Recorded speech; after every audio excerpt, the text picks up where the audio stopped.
Vamos a comenzar orando y poniendo este tiempo en manos del Señor. Gracias, bendito Señor, por una noche más. Gracias por el día que tú nos has regalado, que nos has permitido vivir. Gracias, Señor, porque tú has sido bueno con nosotros. Gracias porque tú nos has cuidado. Y, Señor, queremos poner en tus manos este tiempo de estudio de la palabra, donde tú nos dirijas, nos des entendimiento. Muchísimas gracias, Señor. En el nombre de Cristo Jesús. Amén. Amén. Pues vamos a continuar. Jeremías capítulo 7. Y Jeremías capítulo 7 seguimos con el mismo tema. El tema es el juicio contra Judá. Y veíamos la semana pasada, y las anteriores, que a lo largo de los 10 capítulos, y debemos de recordar algo, la forma de escribir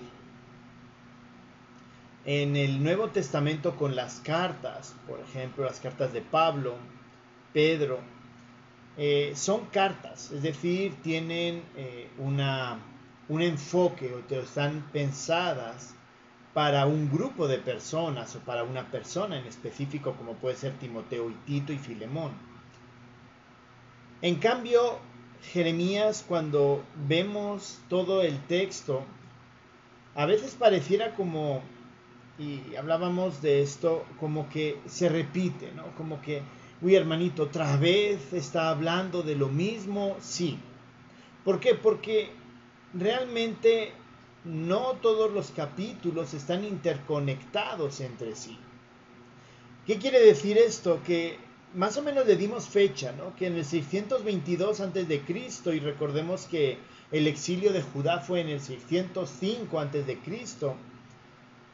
es decir, a lo largo de muchos años, él va escribiendo acerca de lo que Dios le manda a hablar, y entonces las cartas no siguen o no tienen por qué seguir, los capítulos no tienen por qué seguir un orden cronológico, no, ayer habló esto, hoy habla aquello y mañana habla lo otro.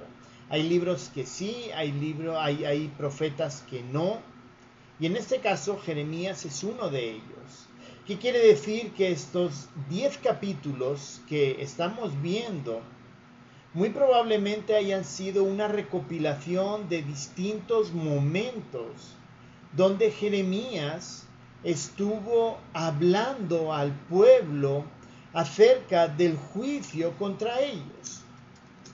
Entonces, en cierto modo son inconexos, aunque todos hablan de lo mismo, y en cierto modo también tienen mucha relación y parecen repetitivos, porque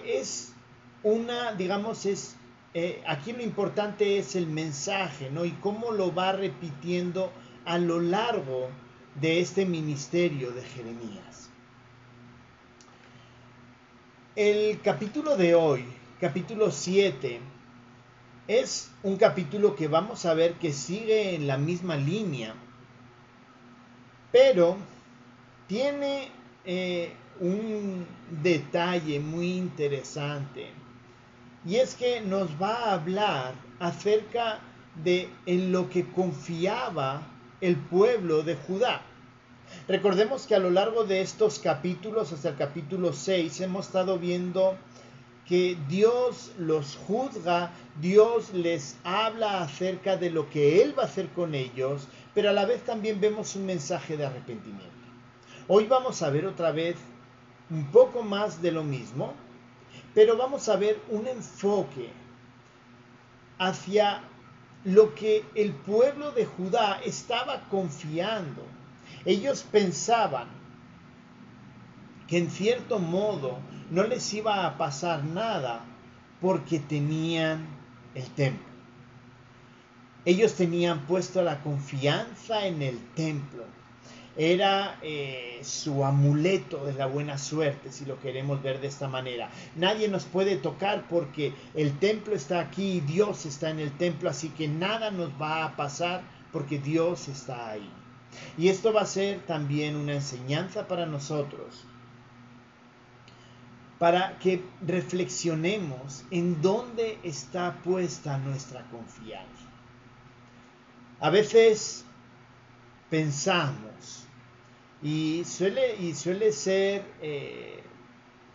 quizá el tiempo, quizá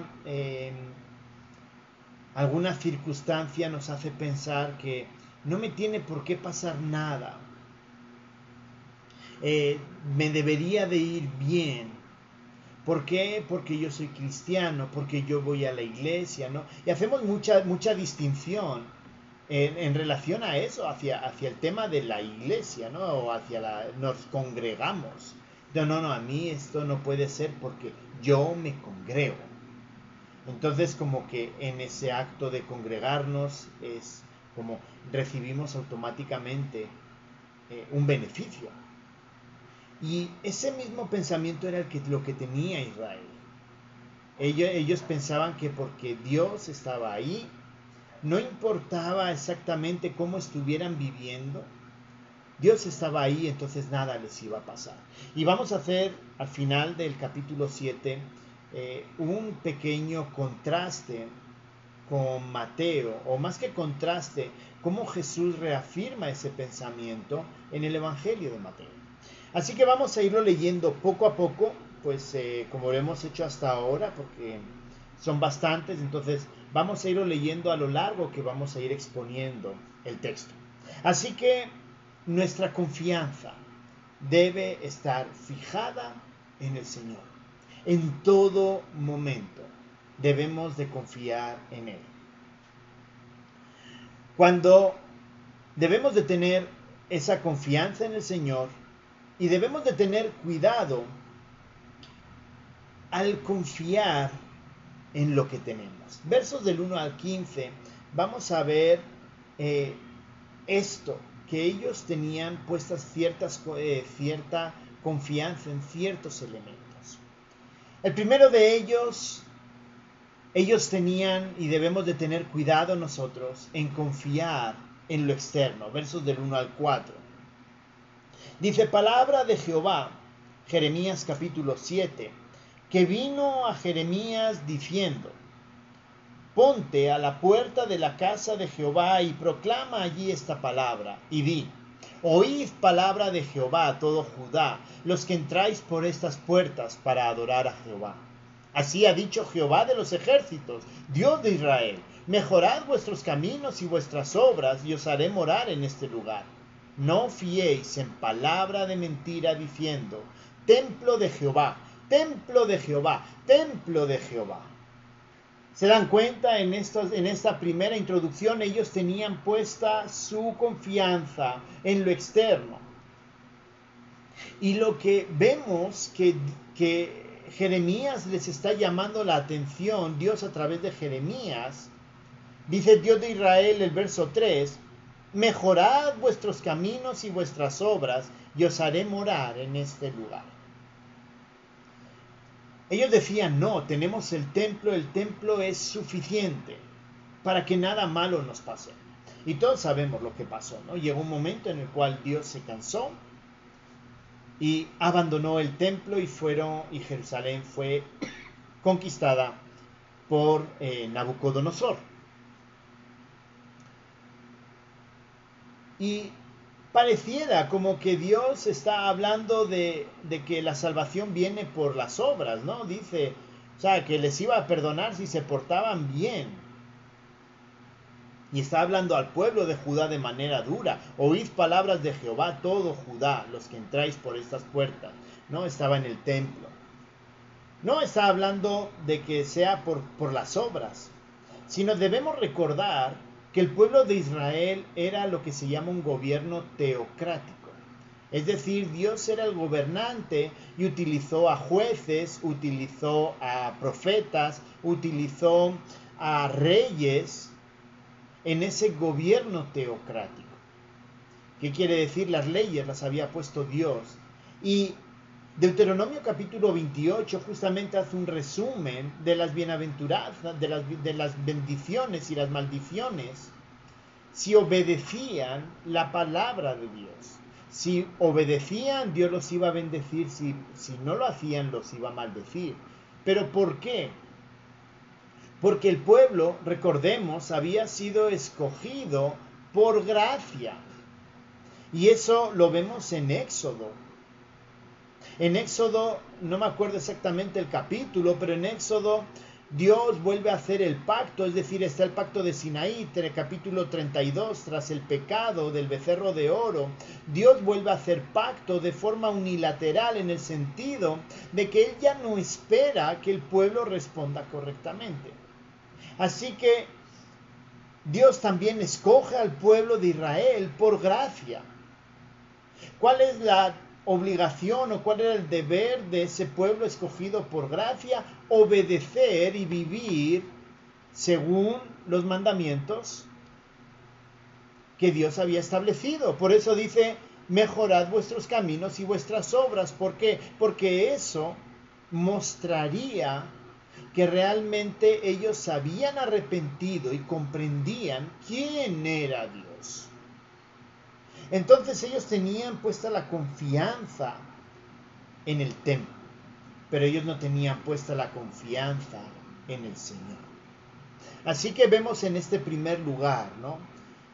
Debemos tener cuidado al confiar en lo externo. El Señor nos llama a confiar en Él. Y eso va a llevarnos a vivir una vida que le honre a Él. En segundo lugar, les invita a confiar en lo real, en lo que sí deben de confiar.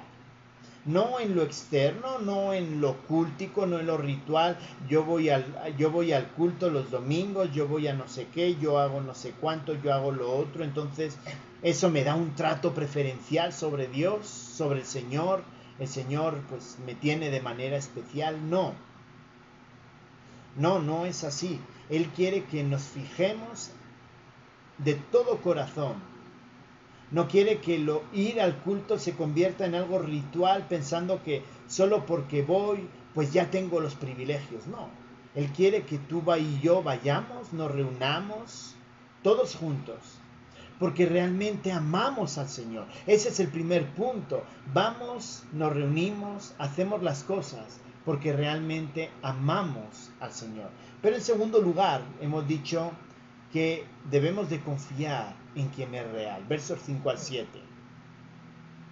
Pero si mejorareis cumplidamente vuestros caminos y vuestras obras, si con verdad hiciereis justicia entre el hombre y su prójimo, y no oprimiereis al extranjero, al huérfano y a la viuda, ni en este lugar derramareis la sangre inocente, ni anduviereis en pos de dioses ajenos, para mal vuestro, os haré morar en este lugar, en la tierra que di a vuestros padres, para siempre. ¿Qué está diciendo? No busquen que por una cuestión externa, una cuestión ritual, ya se arregló el tema. No, realmente busquen al Señor y vivan de acuerdo a lo que el Señor pide. Y aquí versos 5 al 7 nos habla de mejorar cumplidamente los caminos y las obras, es decir, vivir de acuerdo a quién es Dios. Y eso está hablando de amar a Dios. Y en segundo lugar, versos del 5, la segunda parte del 5 y del 6, habla de amar al prójimo. Es decir, Jeremías les está diciendo la forma correcta de buscar en lo que es verdadero, es amando a Dios y amando al prójimo. Dice, no oprimir al extranjero, ni al huérfano, ni a la viuda, ni derramaréis sangre inocente, ni anduvierais en pos de dioses ajenos. Amar a Dios y amar al prójimo. Así que el Señor sigue insistiendo que la confianza está en Él y que nuestras vidas deben ser unas vidas que muestren esa confianza en Él. Hermanos, hay algo que uno batalla, ¿no? Y es una cuestión que batallamos con los hijos, o que hemos batallado con los hijos. Es que a veces les decimos, no, te tienes que portar bien. Sí, te tienes que portar bien, pero la cuestión es por qué te debes de portar bien. ¿O por qué no puedes mentir? Porque si tú, hijo, eres cristiano, tu deber es honrar a Dios. Y ahí es donde está el punto. Y nosotros también, los adultos, los que somos padres o los que somos adultos, nuestro deber no es hacer las cosas porque toca, sino hacemos las cosas porque entendemos en quien confiamos y por lo tanto amamos a Dios en primer lugar y amamos al prójimo como a uno mismo. Esa es la respuesta de alguien que tiene puesta la confianza en el Señor. No hago las cosas porque toca. No voy a mentir porque toca. No voy a tener malos pensamientos porque toca. No voy a tener porque quizá Dios me vaya a hacer. No. Yo cuido mi boca, cuido mi pensamiento, cuido mis acciones porque amo a Dios. Y cuando entendemos esa parte, cambia completamente nuestra perspectiva acerca de Dios. O sea, el punto no es obedecer por obedecer, no es que toca hacer lo que dice la Biblia, no. Es que obedezco lo que dice la Biblia porque mi mirada, mi confianza está puesta en el Señor. Lo amo de tal manera que respondo a Él de forma correcta. Y es lo que les está pidiendo, lo que está diciéndoles Jeremías. Ustedes vienen aquí a adorar, vienen aquí a hacer cultos, vienen aquí a hacer holocaustos. Pero lo que quiere el Señor realmente es que ustedes miren al Señor y vivan de acuerdo a cómo el Señor es. ¿Quién es Él? El propósito de la Biblia es entender quién es Dios. ¿Quién es Dios? Y por último, en esta primera parte, versos 8 al 15.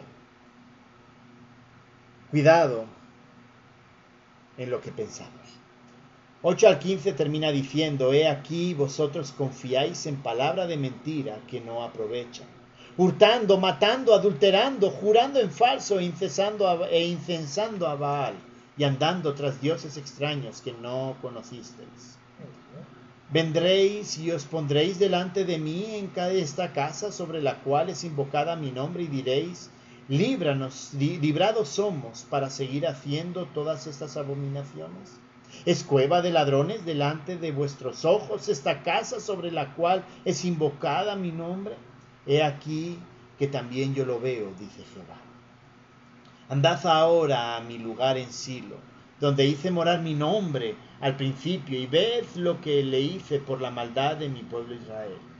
Ahora pues, por cuanto vosotros habéis hecho todas estas obras, dice Jehová, y aunque os hablé desde temprano y sin cesar no oísteis, y os llamé y no respondisteis, haré también a esta casa sobre la cual es invocado mi nombre, en la que vosotros confiáis, y a este lugar que di a vosotros y a vuestros padres, como hice a Silo. Os echaré de mi presencia, como eché a todos vuestros hermanos, a toda la generación de Efraín. Esto es un llamado de atención en qué pensamos acerca del Señor y acerca de confiar en el Señor. Si se dan cuenta, versos del 8 al 15 está volviendo a reafirmar que el pueblo de Judá había abandonado completamente al Señor. Ya no querían saber nada. Los primeros versículos, verso 9 no es una pregunta, pero verso 10, verso 11, vemos preguntas retóricas. Y una pregunta retórica es una pregunta que ya sabemos que la respuesta va a ser que no, pero es una pregunta que lleva a la reflexión, o debe llevar a la reflexión, ¿no? ¿Vendréis y os pondréis delante de mí en esta casa sobre la cual es invocado mi nombre? ¿Es cueva de ladrones delante de vuestros ojos? ¿Se recuerdan las palabras de Jesús? ¿Es cueva de ladrones delante de vuestros ojos esta casa sobre la cual es invocado mi nombre? Ya sabemos que la primera es no, la segunda es sí.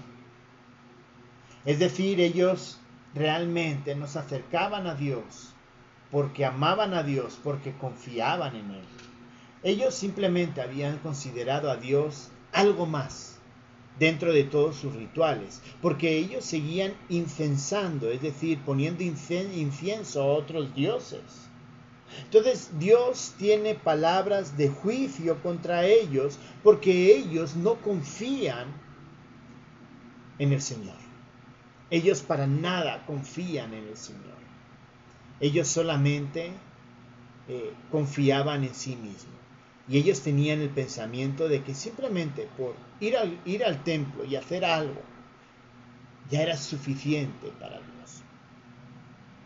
Pues hermanos, esta primera parte, nos quedan del 16 al 34, esta primera parte nos debe hacer justamente reflexionar en esto. ¿En quién confiamos? ¿Vivimos nuestras vidas buscando conocer al Señor y agradarle a Él? ¿O vivimos nuestras vidas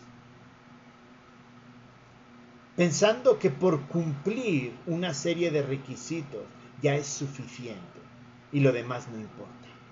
Realmente el llamado para nosotros es vivir vidas completas, vivir vidas que estén fijadas en el Señor. Así que tenemos esta primera llamada de atención, o esta primera exhortación que nos debe motivar a fijar nuestra mirada en el Señor. Y la forma de fijar nuestra mirada en el Señor, en primer lugar, es conociendo a Dios, ¿no? Quiero que veamos las formas prácticas de hacerlo. En primer lugar, conociendo quién es Dios. La palabra de Dios, como les decía, no es un conjunto de reglas. La palabra de Dios realmente va mucho más lejos que un conjunto de reglas. Y la palabra de Dios está enfocada en conocer quién es el Dios que ha hablado a través de esta palabra. Ahí es como conocemos quién es Él, ¿no? Vemos a Dios, un Dios creador, Génesis capítulo 1, capítulo 2. Vemos un Dios santo, un Dios perfecto, un Dios que aborrece el pecado, Génesis capítulo 3 en adelante. Pero vemos también un Dios que es justo, porque la paga del pecado es muerte, pero a la vez también es un Dios misericordioso, porque ofreció a su propio Hijo, porque Dios es amor para nosotros, por nosotros, perdón. Y Dios es tan misericordioso que cargó sobre su Hijo el precio de lo que nosotros deberíamos haber cargado.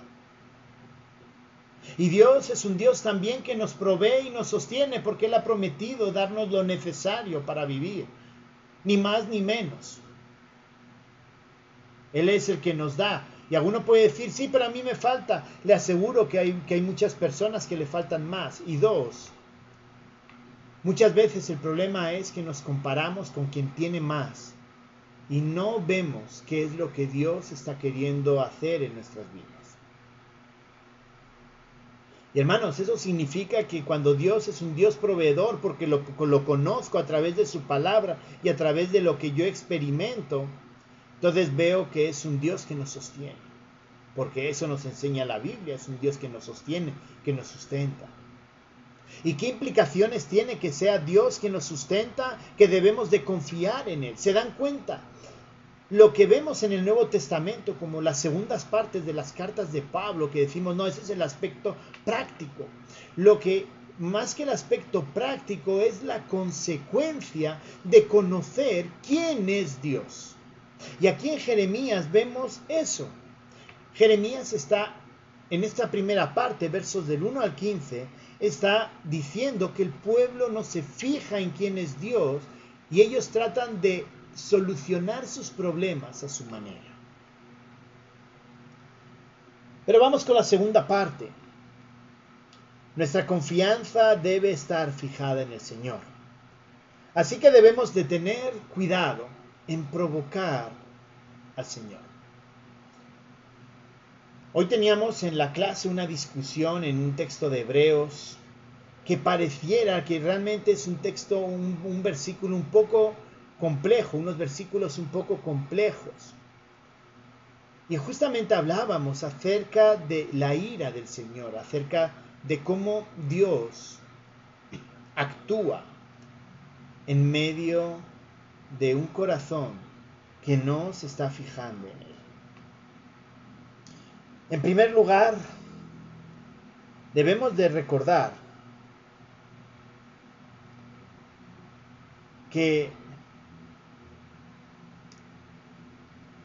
debemos evitar justamente hacer cosas, vivir de tal manera que evidencie o que sea una, ¿cómo decirlo? Que digamos, de forma pecaminosa, que vivamos de forma pecaminosa. ¿Por qué? Porque eso provoca a Dios. Versos 16 al 20. Vamos a ver cómo este pueblo vivía de manera pecaminosa y cómo Dios reacciona de manera santa. Tú pues, miren la palabra, tú pues, no ores por este pueblo, ni levantes por ellos clamor ni oración, ni me ruegues, porque no te oiré. Dios hablándole a Jeremías. Palabras duras. El pecado era tan grande que Dios estaba realmente enojado, estaba molesto con ellos. ¿No ves lo que estos hacen en las ciudades de Judá y en las calles de Jerusalén? Y ahora vamos a ver los pecados que enuncia. Los hijos recogen la leña, los padres encienden el fuego y las mujeres amasan la masa para hacer tortas a la reina del cielo. Está hablando de los ídolos. Y para hacer ofrenda a dioses ajenos, para provocarme a ira. ¿Me provocarán ellos a ira? Dice Jehová. ¿No obran más bien ellos mismos su propia confusión? Por tanto, así ha dicho Jehová el Señor. He aquí que mi furor y mi ira se derramarán sobre este lugar, sobre los hombres, sobre los animales, sobre los árboles del campo y sobre los frutos de la tierra. Se encenderán y no se apagarán. Así que vemos en este mensaje que Dios anteriormente estaba invitándolos a que se arrepintieran. Pero el pecado es tan grave y no quieren cambiar que la ira de Dios que le han provocado se enciende contra ellos. ¿Y qué va a hacer Dios? Dios va a ser un juez justo sobre ellos. Ya sabemos lo que les va a pasar. Que van a venir los babilonios y van a ser conquistados. Pero ahora anuncia los pecados. Ya hemos visto de forma general. Está hablando acerca de la idolatría del pueblo. Entonces, ellos provocaban a ira a través de la idolatría. Pero en segundo lugar, en esa desobediencia, vemos que hay sacrificios. Sigue profundizando en los sacrificios y en la idolatría. Versos 21 al 27. Así ha dicho Jehová de los ejércitos, Dios de Israel: añadid a vuestros holocaustos sobre vuestros sacrificios y comed la carne. Porque no hablé yo con vuestros padres, ni nada les mandé acerca de holocaustos y de víctimas el día que los saqué de la tierra de Egipto. Mas esto les mandé diciendo: escuchad mi voz, y seré a vosotros por Dios, y vosotros me seréis por pueblo. Y andad en todo el camino que os mande, para que os vaya bien. Y no oyeron, ni inclinaron su oído. Antes caminaron en sus propios consejos y en la dureza de su corazón malvado, y fueron hacia atrás y no hacia adelante. Desde el día que vuestros padres salieron de la tierra de Egipto hasta hoy, y os envié todos los profetas mis siervos, enviándolos desde temprano y sin cesar. Pero no oyeron ni inclinaron su oído, sino que endurecieron su cerviz e hicieron peor que sus padres. Tú pues les dirás todas estas palabras, pero no te oirán. Los llamarás y no te responderán. Vemos los sacrificios a los ídolos y vemos la denuncia: ídolos, sacrificios. Y la respuesta del Señor es tremenda, porque Él les dice: miren, esto no ha sido lo que yo les dije que tenían que hacer. De esta manera a mí no me honran. Pero el juicio ya está. sobre ellos. Verso 27, tú pues les dirás todas estas palabras, pero no te oirán, y los llamarás y no te responderán. El pecado era tan profundo en ellos, el pecado había penetrado tanto en ellos, que ellos no eran conscientes ni siquiera de lo que estaban haciendo. El pecado los había vuelto tan paganos como los demás. Y aquí es donde nosotros debemos de reflexionar, y vamos a ver luego acerca de los ídolos, 28 al 31, que sigue profundizando acerca del pecado. Pero hermanos, hay veces que nuestras vidas